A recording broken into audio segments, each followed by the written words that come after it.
YSR Congress party అధ్యక్షులు Shri YS Jaganmohan Reddy గారు విజయవాడలో తాడేపల్లిలో ఒక ప్రెస్ మీట్ ఏర్పాటు చేశారు.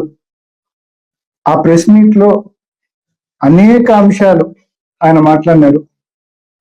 ముఖ్యంగా అమరావతిలో ఈ ప్రభుత్వం చేస్తున్న ఖర్చు, నిర్మాణాల వ్యయము అక్షరాల స్క్వేర్ ఫీట్ కు, చదరపు అడుగుకు 20,400 రూపాయలు ఒక్కొక్క స్క్వేర్ ఫీట్ కు ఖర్చు పెడతా ఉందని చెప్పి స్పష్టంగా విత్ ప్రూఫ్స్ చూపించే కార్యక్రమం చేశారు.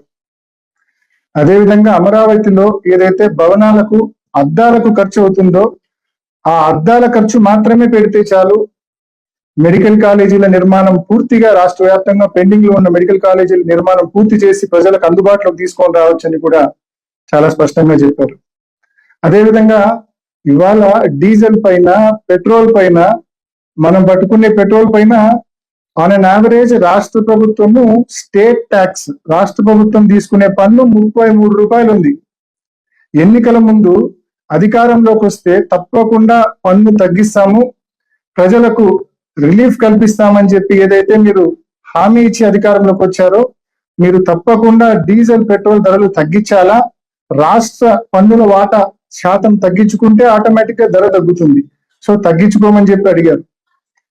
అదేవిధంగా ఆరోగ్యశ్రీ అటకెక్కింది, ఫీజు రీయింబర్స్మెంట్ పూర్తిగా నిర్వీర్యం అయిపోయింది అని చెప్పి జగన్మోహన్ రెడ్డి గారు ప్రభుత్వం దృష్టికి తీసుకొచ్చారు ప్రెస్ మీట్ ద్వారా.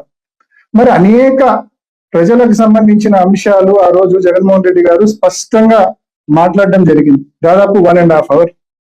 చివరిలో ఒక 5 నిమిషాలు మాత్రము, నేను ఏ రోజు క్రిమినల్ పాలిటిక్స్ నేను ఎంకరేజ్ చేయలేదు, నాకు మా నాన్న నేర్పించింది అది కాదు, మా నాన్న నాకు మంచి చేయడం నేర్పించినాడు, ప్రజల గుండెల్లో చిరస్థాయిగా నిలిచిపోవడం నేర్పించినాడు అని చెప్పి జగన్మోహన్ రెడ్డి గారు ఏదైతే మాట్లాడినారో ఒక 2-3 నిమిషాలు లాస్ట్ లో మాట్లాడింటాడు. దాన్ని పట్టుకొని గడిచిన వారం రోజులుగా కంటిన్యూస్ గా రాద్ధాంతం చేస్తూనే ఉన్నారు. ముఖ్యమంత్రి గారితో మొదలుపెట్టి అది కూడా ఎందుకు జగన్మోహన్ రెడ్డి గారు చెప్పారంటే, ఇటీవల కాలంలో గడిచిన కొన్ని వారాలుగా ముఖ్యమంత్రి గారు చీటికి మాటికి ఏ బహిరంగ సభకి వెళ్ళినా కూడా గొడ్డలి పార్టీ అని చెప్పి మా పార్టీని సంబోధిస్తూ వస్తున్నాడు. సో దానికి కౌంటర్ గా జగన్మోహన్ రెడ్డి గారు ఒక 3 నిమిషాలు ఎక్స్ప్లెనేషన్ ఇచ్చినాడు. ఈ వారం రోజులుగా ముఖ్యమంత్రి గారితో మొదలుపెట్టి మంత్రులు, వాళ్ళ ఎంపీలు, ఎమ్మెల్యేలు ప్రతి ఒక్కరు కూడా స్వర్గీయ రాజారెడ్డి గారిని విమర్శిస్తారు, స్వర్గీయ వైఎస్ రాజశేఖర రెడ్డి గారిని విమర్శిస్తారు. విమర్శించడం కూడా ఈ జిల్లాకు సంబంధించిన నాయకులు చేసిన విమర్శలు మనం చూసినాం. నిన్నటి రోజు మరి ఎమ్మెల్సీ రామ్ గోపాల్ రెడ్డి గారు పెట్టిన ప్రెస్ మీట్ మనం చూసినాం. అదేవిధంగా 3 రోజుల క్రితము బీటెక్ రవి గారు పెట్టిన ప్రెస్ మీట్ కూడా మనం చూసినాం. బీటెక్ రవి, రామ్ గోపాల్ కూడా కేవలం జగన్మోహన్ రెడ్డి గారు 1.5 hour పాటు ఎన్నో పబ్లిక్ ఇష్యూస్ గురించి మాట్లాడినాడు. వాటి గురించి ముఖ్యమంత్రి దగ్గర నుంచి ఇక్కడ ఉండే బీటెక్ రవి వరకు ఒక్కడన్నా కనీసం ఆన్సర్ ఇస్తున్నాడా? ఒక్కడు కూడా ఆన్సర్ ఇవ్వడంలా. ప్రజలకు సంబంధించిన అంశాల పైన జగన్మోహన్ రెడ్డి గారు 1.5 hour మాట్లాడితే దాని మీద ముఖ్యమంత్రి దగ్గర నుంచి ఇక్కడ ఉండే రామ్ గోపాల్ రెడ్డి, బీటెక్ రవి వరకు ఒక్కడు కూడా దాని మీద ఆన్సర్ ఇవ్వడు. వేరాజ్ మీరు చేసిన పొలిటికల్ విమర్శకు ఏదైతే ఖండించినామో, ఏదైతే ఎక్స్ప్లెనేషన్ ఇచ్చినామో దాని గురించి ఒక వారం రోజుల పాటు ఇష్టం వచ్చినట్టు విమర్శలు, కేవలం డైవర్షన్ పాలిటిక్స్. మీరు మాట్లాడిన మాటలకు, మీరు నోరు అదుపు తప్పి మీరు మాట్లాడిన మాటలకు మొన్న మా కార్యకర్తల మీటింగ్ లో నేను కౌంటర్ ఇచ్చిన. ఈ వాస్తవానికి జగన్మోహన్ రెడ్డి గారు మాట్లాడిన మాటల్లో తప్పేముంది? ఈ మాటలు జగన్మోహన్ రెడ్డి గారే కాదు, స్వయంగా బీటెక్ రవి గారే అన్నారు గతంలో. ఆయన అటువంటి ఆలోచనలు చేస్తే ఒక అర్ధ గంట కూడా నేను బతికున్నానని చెప్పి ఆయనే అన్నాడు బీటెక్ రవి గారు. సాక్షాత్తు మీరే వినండి. జాగ్రత్తగా ఉండు అంటారు. నేను ఏమని చెప్పా అంటే వాళ్ళకు, అవతల అపోనెంట్ ముఖ్యమంత్రితో నేనేం జాగ్రత్తగా ఉండాలా? అతను అనుకుంటే ఏ క్షణంలో అతను మనసు పెడితే ఒక 1/2 hour నేనున్నాను. ఓకే, దానికి ప్రిపేర్ అయి ఉండా. అతను ఆ ఆలోచన దానికి రాకూడదు. వస్తే అంటే ఇప్పుడు ఫ్రాంక్లీ స్పీకింగ్ మీ జోలికి వచ్చే ఆలోచన అతను రాకూడదని మీరు దేవుణ్ణి కోరుతారు. అంతే కదా.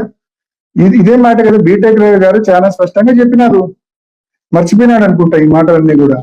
జగన్మోహన్ రెడ్డి గారు అటువంటి ఆలోచనలు చేయలేదు కాబట్టి ఈయన లాంటి వాళ్ళు ఇంత ప్రశాంతంగా నోటికి వచ్చినట్టు స్థాయి కూడా చూడకుండా మాట్లాడుతూ ఉన్నారు. అదేవిధంగా నిన్న మధ్యాహ్నం మళ్ళా దీనికి ఖండనగా మళ్ళా ఒక ప్రెస్ మీట్ పెట్టారు. నేను మాట్లాడిన దానికి కౌంటర్ గా ప్రెస్ మీట్ పెట్టారు. ప్రెస్ మీట్ పెట్టి అనేక విమర్శలు, అనేక క్యారెక్టర్ అసాసినేషన్ తో కూడిన విమర్శలు చేసినారు. One by one. అంటే నేను మాట్లాడిన దాంట్లో ఒకటైతే నాకు సంతోషం వేసింది ఏంటంటే సెల్ఫ్ గోల్ వేసుకున్నాడు పూర్తిగా. నేను విజయసాయి రెడ్డిని నువ్వు కలిసి వచ్చినావు, నీ పదవి అమ్ముతానని చెప్పి విజయసాయి రెడ్డి గారిని పెద్దలను నువ్వు కలిసి వచ్చినావు అని చెప్పి నేను అన్న మాటను ఏదైతే నేను 100% నేను నమ్మిన వాస్తవాన్ని, నాకు తెలిసిన వాస్తవాన్ని నేను మాట్లాడినాను, దాన్ని బలపరుస్తూ ఆయన ఏమన్నాడు, అనేక సార్లు విజయసాయి రెడ్డి గారిని వెళ్ళి కలిసి వచ్చాను, అనేక సార్లు మిథున్ రెడ్డి గారిని వెళ్ళి కలిసి వచ్చాను అని చెప్పి నేను చీకటిలో బాణం వేసినా కూడా దొరికిపోయినాడు. నాకు తెలిసిన విషయాన్ని నేను కొంచెం వరకే చెప్పిన, కానీ మిగిలిందంతా ఇతనే చెప్పుకున్నాడు. అనేక సార్లు మిథున్ రెడ్డి గారిని కలిసిన అంటాడు, అనేక సార్లు బీటెక్ రవి గారిని, అనేక సార్లు విజయసాయి రెడ్డి గారిని కలిసిన అంటాడు. సో కాబట్టి ప్రతి ఒక్కరు కూడా ఆలోచన చేయండి. అంటే ఏదో అంటారు కదా, తన్నపోయి తన్నించుకోవడము, ఇరుకున పెట్టబోయి ఇరుకున పడటము, అలా ఈయన కూడా ఏదో చేయాలని చెప్పి మరి ఈరోజు వాళ్ళ పార్టీకి వాళ్ళ నాయకులకి అందరికీ చెప్పుకున్నాడు.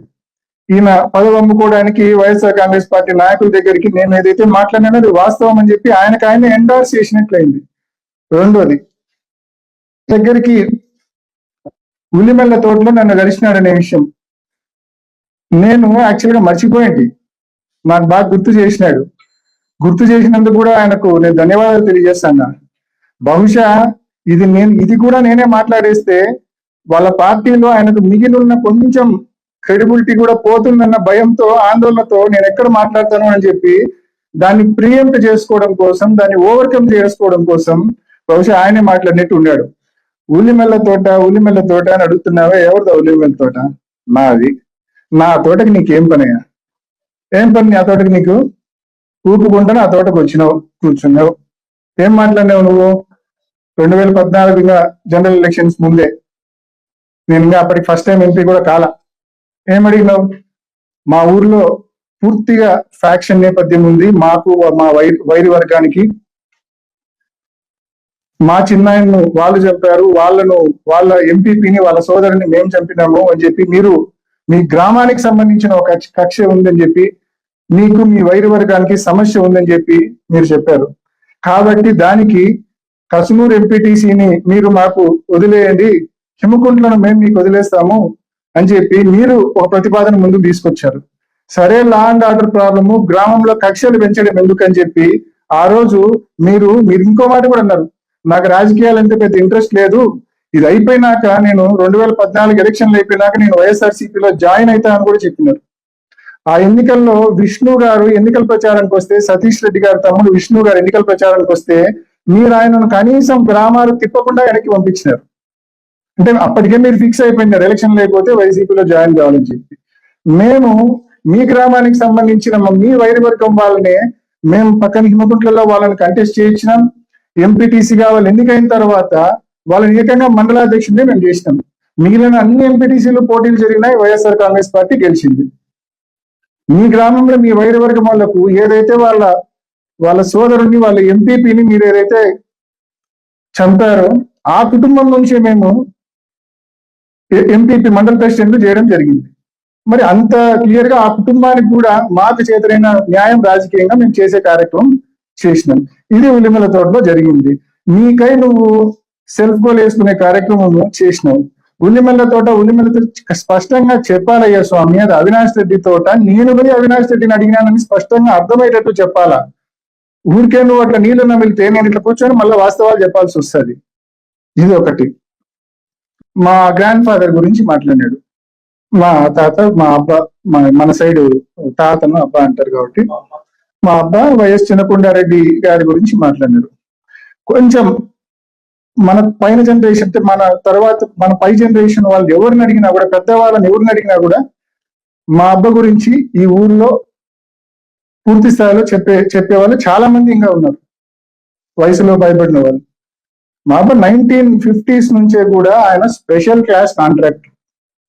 1952లో పాత కదిరి రింగ్ రోడ్, అప్పట్లో గంజి కరువు కాలంలో 1952లో పాత కదిరి రోడ్ లో, ఆ కదిరి రోడ్ ఘాట్ సెక్షన్ కూడా మా అబ్బగారే నిర్మించినారు, చిన్నకొండారెడ్డి గారే నిర్మించినారు. అదేవిధంగా కోడూరు రేణిగుంట మధ్య రైల్వే లైన్ డబులింగ్ కూడా మా అబ్బగారే చేశారు. అదేవిధంగా నిజామాబాద్ డిచ్పల్లి రిజర్వాయర్ కూడా మా అబ్బగారే చేశారు. ఎందుకు ఈ మూడే చెప్తున్నా అంటే, ఇరిగేషన్ చేసినారు, రైల్వే వర్క్స్ చేసినారు, రోడ్ వర్క్స్ చేసినారు. He is a special class contractor. అన్ని రకాలైన కాంట్రాక్ట్లు ఆయన చేసేవాడు. అప్పట్లో స్పెషల్ క్లాస్ కాంట్రాక్టర్లు రాష్ట్రం అంతా ఒక 5-10 మంది కూడా ఉండేవాళ్ళు కాదు, అందులో ఆయన ఒకడు. 1960s లోనే ఆయన దగ్గర 4 ఇంపోర్టెడ్ కార్లు ఉండేవి. తర్వాత కాలక్రమేణా ఆయన మళ్ళీ అంబాసిడర్, ఫియట్ కార్లు ఆయన చనిపోయే వరకు కూడా ఉన్నాయి. 30 years దాదాపు అయితుంటది ఆయన కాలం చెల్లించి చనిపోయి. ఆయన గురించి ఏ రకంగా అంత చులకనగా నువ్వు మాట్లాడగలిగినావో, నిన్ను మనిషిని ఎలా అనాలనో నాకైతే అర్థం కాదు. ఎంత చులకనగా ఆయన గురించి. అయినా ఒకవేళ నువ్వు ఉన్నట్టు పెయింట్ వేయడం తప్పేం కాదే. ఒకవేళ రాళ్లకు పెయింట్లు వేసుకునేవాడు అని చెప్పి అన్నావు కదా, తప్పేం కాదే. రాళ్లకు పెయింట్లు వేసుకోవడం కూడా కష్టపడి పనిచేసే పని, మంచి పని, తప్పే ఉంది దాంట్లో. రాళ్లకు పెయింట్లు వేసుకోవడం తప్పేం కాదు, అసలు తప్పు కాదు. తప్పంటే ఏందో తెలుసా? ప్రజల సొమ్మును, ప్రజల ఆస్తులను మీ మాదిరి దోపిడీ చేయడం తప్పంటారు, దాన్ని తప్పంటారు. నేను మాట్లాడిన ఏ మాటలు కూడా, నేను మొన్న మీటింగ్ లో కొంచెం ఆవేశంగా మాట్లాడిండొచ్చు. ఆయన జగన్మోహన్ రెడ్డి గారి గురించి తప్పుగా మాట్లాడాడు కాబట్టి నేను ఆవేశంగా మాట్లాడినా. కానీ నేను ఆలోచన లేకుండా అయితే మాట్లాడలేదు. నేను సంపూర్ణమైన ఆలోచనతోనే, వాస్తవాలతోనే మాట్లాడినా. కాబట్టి ఈ రోజు కొన్ని వాస్తవాలు కూడా మీ ముందు తీసుకొచ్చే కార్యక్రమం నేను చేస్తా. ఉదాహరణకు, నేను ఆ రోజు మాట్లాడింది పులివెందులకు. ఇప్పుడు కదా దొంగలు బ్యాంకులకు కన్నం వేస్తా అంటారు. బ్యాంకులకు కన్నం వేసి రాత్రికి రాత్రి కోటీశ్వరుడు అయిపోయినాడని చెప్పి మనం అంటాం. అట్లా కదా ఈయన బ్యాంకుకు కాదు, ఏకంగా పులివెందుల ప్రజలకే కన్నం వేసేసినాడు. నేను అదే మాట ఆ రోజు మీటింగ్ లో అన్నాను. నేను ఊరికి అనలేదే ఆ మాట, నేను వాస్తవంగా విత్ ప్రూఫ్స్ చెప్తా. గురించి మాట్లాడదాం. టిఫిన్స్ వెరైటీస్ లో దాదాపు ఒక 7-8 ఏళ్ల నుంచి వెరైటీస్ డంప్స్, అంటే ఆల్రెడీ ఎక్స్కవేట్ చేసి తీసి పెట్టిన వెరైటీస్ డంప్స్ ఒక 3000 పైచిలుకు టన్నులు సర్ఫేస్ మీద ఉన్నాయి. డంప్స్ అన్ని కూడా, అంటే గుట్టలు ఉన్నాయి. అవి ఎన్సిఎల్టీ పరిధిలో ఉన్నాయి. ఒకసారి వాటి ఫొటోస్ మీకు చూపిస్తున్నా. ఇవి ఆ గుట్టలు, ఇది అధికారులు విజిట్ చేసినప్పటి ఫొటోస్. న్యూస్ పేపర్స్ లో కూడా వచ్చినాయి. November 2024 August and November 2024 photos. ఇవన్నీ ఆ గుట్టలే. పోలీసులు విజిట్ చేసింది ఇది ఆ గుట్టలే. ఇట్లా కొన్ని గుట్టలు, డంప్స్ ఆఫ్ వెరైటీస్. ఇవి డిఫెన్స్ వెరైటీస్ వాళ్ళ మైనింగ్ సైట్ లో ఈ డంప్స్ అన్ని కూడా దాదాపు 7-8 ఏళ్ల నుంచి కూడా ఈ డంప్స్ అన్ని కూడా ఉన్నాయి. ఇన్ఫాక్ట్ నవంబర్ లో 2024 సంవత్సరంలో ఈ కొత్త ప్రభుత్వం వచ్చిన తర్వాత డిఫెన్స్ వెరైటీస్ కంపెనీ వాళ్ళు కంప్లైంట్ ఇస్తే, అప్పుడు పోలీసులు కొంతమంది మైనింగ్ అధికారులు వెళ్ళి, ఇందాక నేను చూపించిన ఫోటోలు ఏవైతే ఉన్నాయో ఆ ఫోటోలన్నీ కూడా ఆ రోజు వాళ్ళ విజిట్ అప్పుడు న్యూస్ పేపర్స్ లో కూడా వచ్చింది, ఇంక్లూడింగ్ ఈనాడు అండ్ జ్యోతి. మరి సడన్ గా ఈ వెరైటీస్, ఇప్పుడు నేను మీకు చూపించిన డంప్స్ అన్ని కూడా, ఇప్పుడు నేను మీకు చూపించిన ఇట్లా ఒక 5-6 కొండలు చూపించిన, మీకు డంప్స్ చూపించిన, సడన్ గా జనవరి 2025 నాడు ఈ డంప్స్ అన్ని కూడా ఒక్క రాత్రిలో 90 ట్రక్కుల్లో ఎలా నువ్వు మాయం చేయగలిగినావు? కంప్లైంట్ ఇస్తే కేసు రిజిస్టర్ చేయరు. సాక్షాత్తు మళ్ళీ హైకోర్టుకు పోయి హైకోర్టు ఆర్డర్ తీసుకొని రావాల్సి వచ్చింది. డిఫెన్స్ వెరైటీస్ వాళ్ళు వేముల పిఎస్ లో కంప్లైంట్ ఇస్తే, ఇక్కడ పులివెందుల సబ్ డివిజన్ పోలీస్ అధికారి ఒక ఆయన ఉన్నాడు. ఇలా బీటెక్ రవి కాల్తో చెప్తే చేత్తో పనిచేసే రకం, లేకపోతే ఆయన అడుగులకు మడుగులొత్తే రకం. కంప్లైంట్ ఇస్తే కనీసం కంప్లైంట్ తీసుకోలే. ఇంత భారీ చోరీ 3000 టన్నులు at the cost of 30,000 rupees per ton, 9 కోట్ల రూపాయలు ఒక్క రాత్రి. ఎగ్జిస్టింగ్ డంప్స్ అన్ని కూడా మొత్తం ఎత్తి పారేసినారు. 95-96 ట్రక్కులు పెట్టి ఎత్తేసినారు. ట్రక్ నెంబర్లు ఉన్నాయి, డ్రైవర్ల నెంబర్లు ఉన్నాయి, మిషన్లు ఉన్నాయి. తప్పకుండా దీన్ని భవిష్యత్తులో ఈ రోజు మీ గవర్నమెంట్ ఉంది, మీరు ఎన్ని నాటకాలైనా ఆడొచ్చు, ఎన్ని కథలైనా చెప్పొచ్చు, తప్పకుండా చట్టం ముందు భవిష్యత్తులో మిమ్మల్ని నిలబెట్టే కార్యక్రమం చేస్తాము. ఎల్లకాలం ఇదే పోలీసులు ఉండరు, ఎల్లకాలం మీ ప్రభుత్వమే అధికారంలో కూడా ఉండదు. కాబట్టి తప్పకుండా దీనికి అకౌంట్ ఫర్ మీరు చేయాల్సి వస్తుంది. ఇది గుర్తు పెట్టుకోమని చెప్పి కోరుతా ఉన్నా. కాబట్టి నేను ఏ విమర్శ కూడా ఊరికే చేయాలి, విత్ కాంక్రీట్ ప్రూఫ్. నవంబర్ 2024లో ఇంత భారీ డంప్స్ టిఫిన్స్ వెరైటీస్ సైట్ లో ఉన్నవి ఆల్ ఆఫ్ ఏ సడన్ జనవరి 2025లో ఎలా మాయమైతాయి? ఒక్క రాత్రిలో. అండ్ కంపెనీ కంప్లైంట్ ఇస్తే ఎఫ్ఐఆర్ రిజిస్టర్ చేయరు. సో కాబట్టి ఇది ప్రజలందరినీ కూడా గమనించమని కోరుతా ఉన్నా. నేను ఏది ఊరికే మాట్లాడడం నా. సెకండ్, ఇసుక గురించి మాట్లాడినా, శాండ్ గురించి. శాండ్ కుమార కాలువ రీచ్ కి సంబంధించి మనము కంప్లైంట్ ఇచ్చినాం.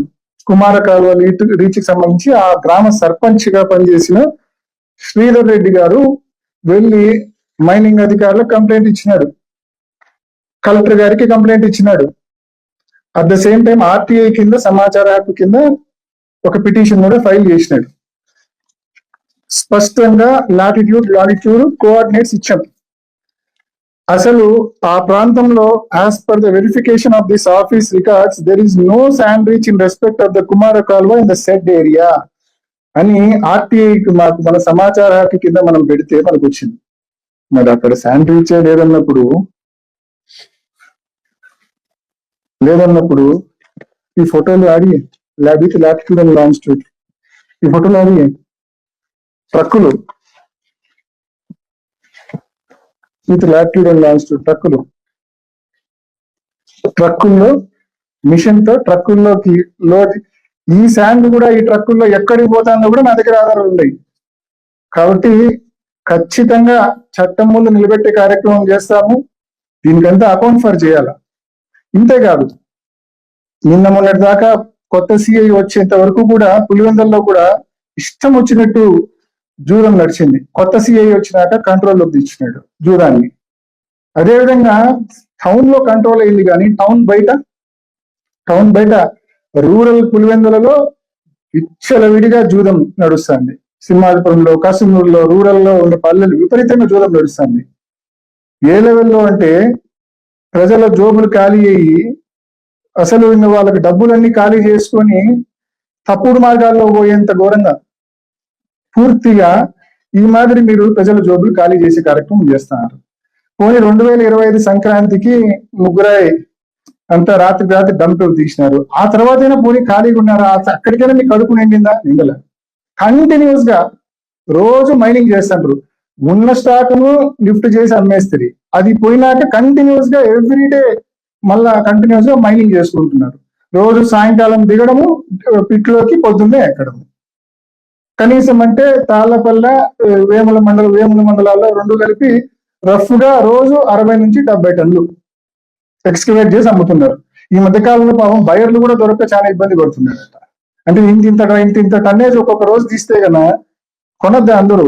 30,000కు పోయేది 27,000కే ఇస్తున్నారంట. ఎవరికైనా బిజినెస్ ఇంట్రెస్ట్ ఉంటే 30,000కు పోయేది 27,000కే ఇస్తున్నారంట. అంటే ఆ స్థాయికి ఒక్క పర్మిట్ లేదు, ఈసీ లేదు, మైనింగ్ ప్లాన్ లేదు, ఏమీ లేదు. ముబ్బడిగా ప్రజల ఆస్తులను ప్రతిరోజు దోపిడీ చేసే కార్యక్రమం. 60-70 టన్నులు అంటే కనీసం అంటే it accounts to 20 lakh rupees per day.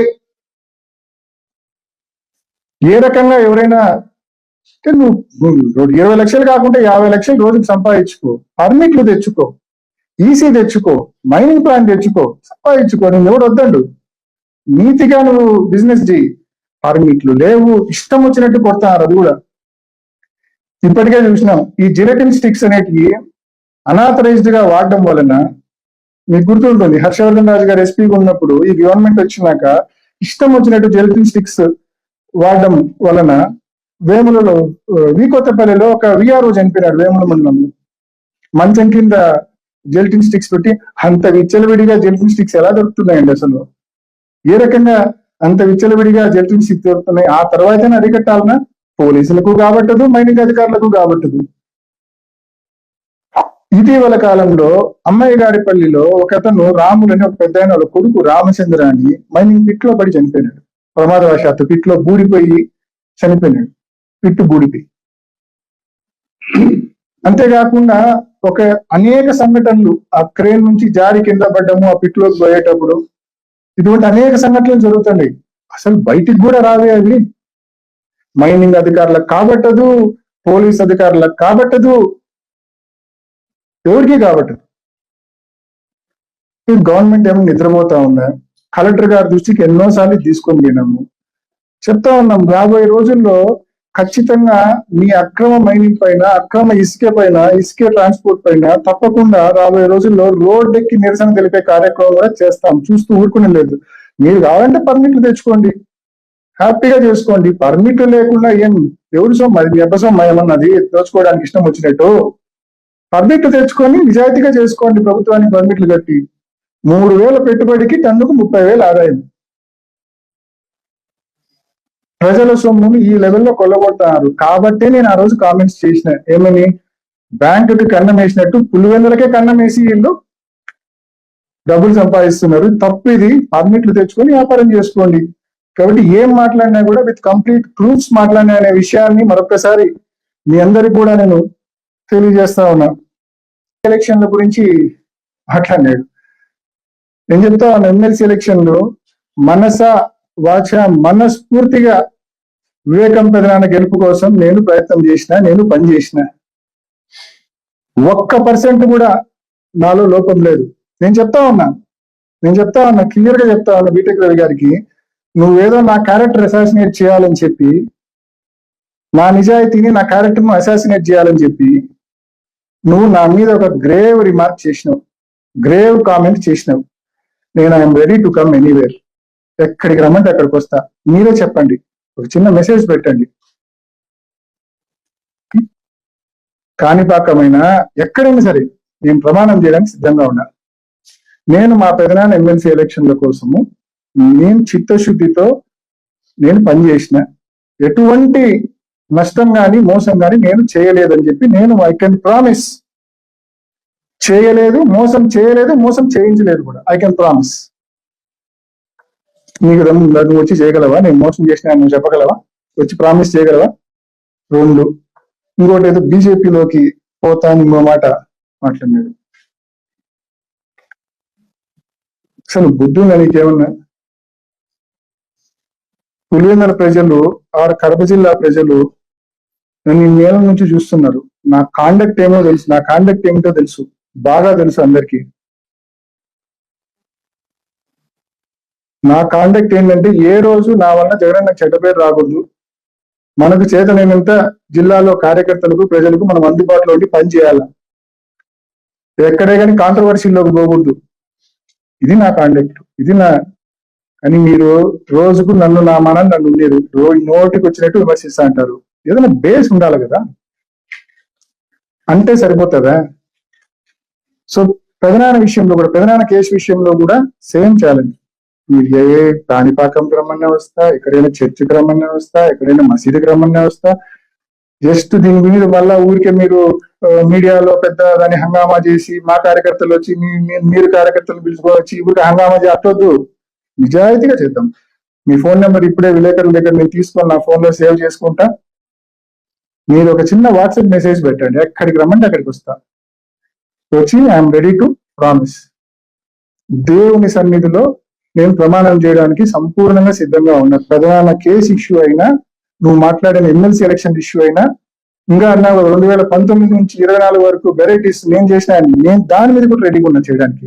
1 KG varieties అయినా, 1 కేజీ ఇసుకైనా, ప్రకృతి సంపద ఏది నేను రెడీ. దాని గురించి కూడా ఐఎమ్ రెడీ టు ప్రామిస్. మరి నువ్వు రెడీగా ఉన్నావా? సంక్రాంతి 2025 దోపిడీ నీకు సంబంధం లేదు అని చెప్పి దేవుని సన్నిధిలో చెప్పగలవా?